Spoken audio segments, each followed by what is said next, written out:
birada na to mga gomengs. Another good for the health na po atong birada mga gomengs. Mo na atong birada karon mga gomengs.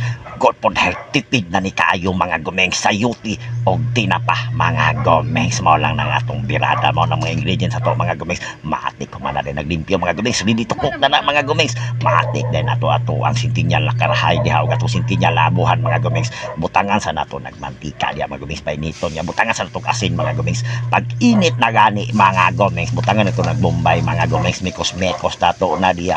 Pag mikos-mekos nimo humot na gani ng bombay mga gomengs, butang din mo ng ahosons diya mga gomengs. So nya imikos-mekos nimo diya pag humot na mga gomengs, butang din nato ng atong good for the health diya mga gomengs. Ang sayuti isa ra ni kabuok mga gomengs, nya isa ka tinapa mga gomengs.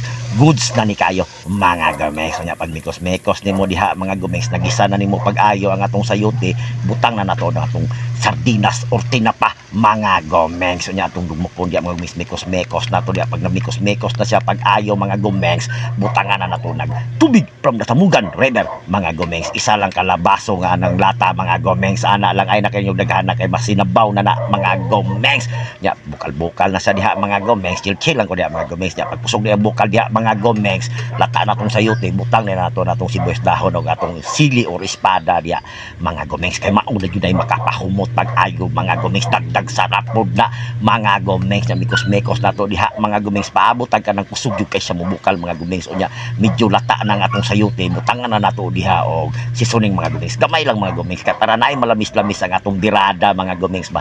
Narapod sa inyo ha mga gomengs, ug mubutang mo dili unya. Matik dayo nato na diha haon mga gomengs. Di na nato na padugayon unya ato sa nabungkagan ang kahoy diyan mga gomengs, kay mahal ba kay kahoy karon mga gomengs. Ta 15 na ang bandol. Sa una mga gomengs akong naabtan gyud ana mga gomengs, ug ako nakalimot 150 pa na mga gomengs. Ready to serve na mga gomengs. Pating humutah, pating panaluhat, pating gunang lamia mga gomengs. Dara finished product mga gomengs. Unsa pa may paboto nato ani mga gomengs, birada nata mga gomengs. Ada nata mga gomengs, tinapa ni mga gomengs nga naay sayuti mga gomengs. Mao ni atong birada mga gomengs.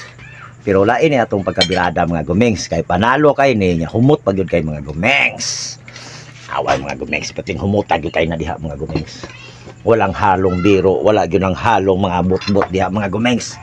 Humot lami, panalo gyud kay ni sa mga gomengs. Birada na mga gomengs, gutom na kay kog mga gomengs. Wala pa ang duha mga gomengs. Kapay gilakaw, nauna na lang misa akong sa kanak kay gutom na pud kay ko. Mas labaw po siyang gutom. Ihag mga gomengs, basta mo birada na gani na si kusina ni gomengs mga gomengs. Paihag yun na mga gomengs. Mga gomengs, dili na tama na itong video mga gomengs. Daghang salamat sa inyong pagtanaw mga gomengs. Paki-like, follow, and share po diha mga gomengs. Mabuhay ang mga gomengs sa tibuok kalibutan!